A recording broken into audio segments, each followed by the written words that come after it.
You're watching South Asia Newsline and here are the top stories we are tracking for you on Tuesday, the 14th of January.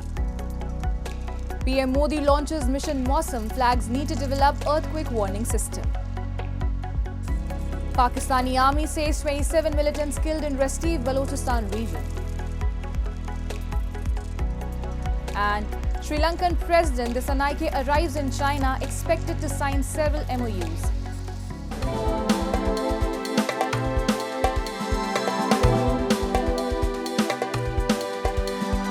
And now for all the details. India's Prime Minister Narendra Modi on Tuesday launched Mission Mausam, initiated by the Indian Meteorological Department IMD on its 150th Foundation Day.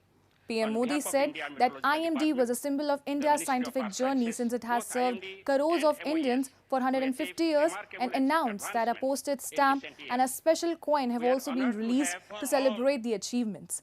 He also flagged the need to develop earthquake warning system. He said in the last 10 years, there has been an unprecedented expansion of the infrastructure and technology of IMD, including Doppler weather radar, automatic weather stations, and runway weather monitoring systems. The IMD is the National Meteorological Agency of India, responsible for weather forecasting, monitoring, and issuing warnings related to severe weather events. Pakistan Army on Monday informed that they have killed at least 27 militants in a targeted operation in the country's Rastiv, Balochistan province. The security forces conducted an intelligence-based operation in the Kachi district on Sunday, following a tip-off about the presence of terrorists in the area. Balochistan has been facing violence, mostly by Baloch extremists who blame the government for exploiting the mineral wealth of the province. They have led attacks against the security forces and the people from the Punjab province who dominate the security forces. The rebels also regularly target Chinese nationals in the country, as Beijing, in collaboration with the Pakistani government, has undertaken several development projects in the province. The residents of Gilgit-Baltistan are enduring one of the harshest winters amid severe power outages.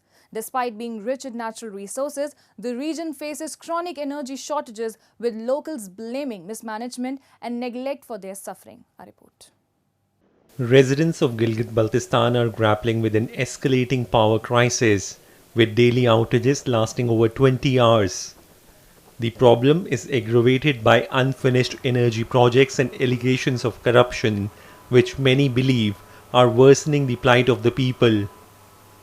A local resident highlighted the critical need for electricity not only to sustain livelihoods but also to meet basic needs like heating homes and cooking food during the harsh winter.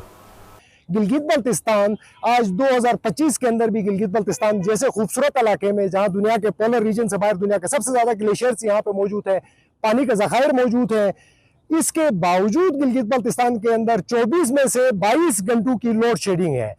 मतलब इतना बड़ा यहाँ पे मसला है. इससे हमारे वो तमाम तर तालिब इल्म जिनका तमाम तर काम ऑनलाइन होता है, वो सफ़र कर रहे हैं. यहाँ पे गिलगित बल्तिस्तान के आम लोग सफ़र कर रहे हैं.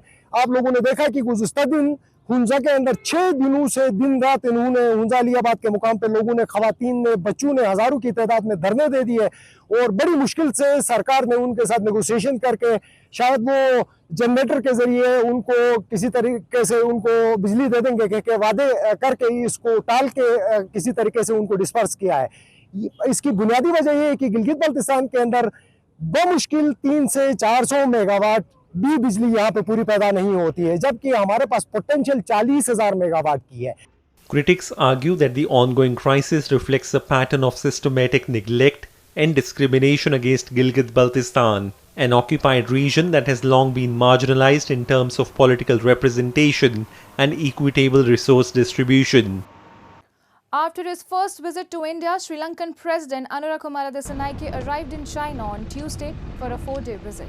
The president received a warm welcome in Beijing and is scheduled to engage in high-level discussions with President Xi Jinping, Premier Li Qiang, and other senior Chinese officials, aiming to strengthen bilateral ties and explore avenues for enhanced cooperation.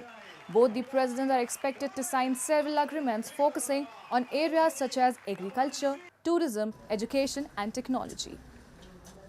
Dissanayake, once a bitter critic of India, chose New Delhi for his first visit abroad.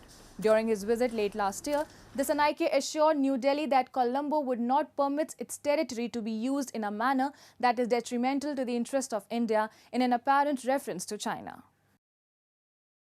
Moving on. The former president of Afghanistan, Hamid Karzai, has welcomed the final statement from the International Conference in Pakistan on girls' education in Islamic countries and emphasized that education of girls is an undeniable and fundamental right. Karzai asserted that denying education to girls is against Afghanistan's national interest and broader well-being, calling it unjustifiable. He stated that providing educational opportunities for all young people not only restores hope for a dignified life, but also sets Afghanistan on a path towards progress and self-reliance. No country has so far recognized the Taliban regime in Afghanistan over its policies, including ban on teenage girls from school and women from universities. And thousands of ash-smeared Hindu holy men and devotees took the first royal bath of the ongoing Grand Kumbh Mela in India's Prayagraj on Tuesday, seeking spiritual purification at the confluence of sacred rivers. Take a look. Thousands of ash-smeared ascetics, some of whom live in caves, plunged themselves into the cold waters of the Ganga River during the first Shahi Snan or royal bath in India's northern Prayagraj city on Tuesday. Hindu holy men, Naga sadhus, played drums and danced as they arrived in huge numbers to take the royal bath that began at around 5:30 a.m. at Sangam, the confluence of rivers Ganga, Yamuna and the mythical Saraswati.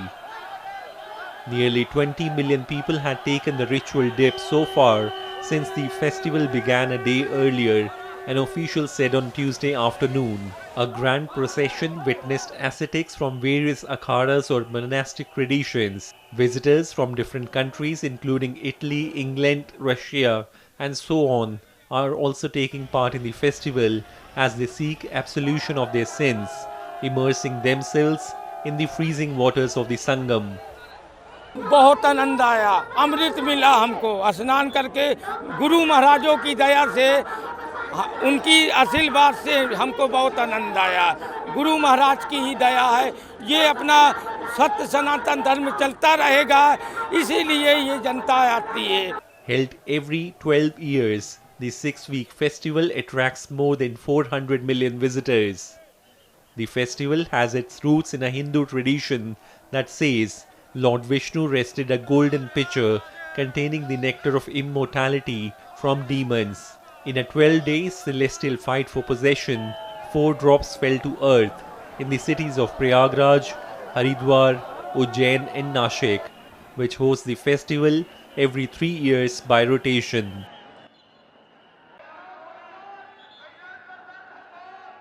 It's been a life-changing experience and once-in-a-lifetime experience. I'll never forget this forever. And it was very organized till the point we had to take the bath. Then it was maddening. But we finally did it. That's all in tonight's edition. We will see you same time tomorrow.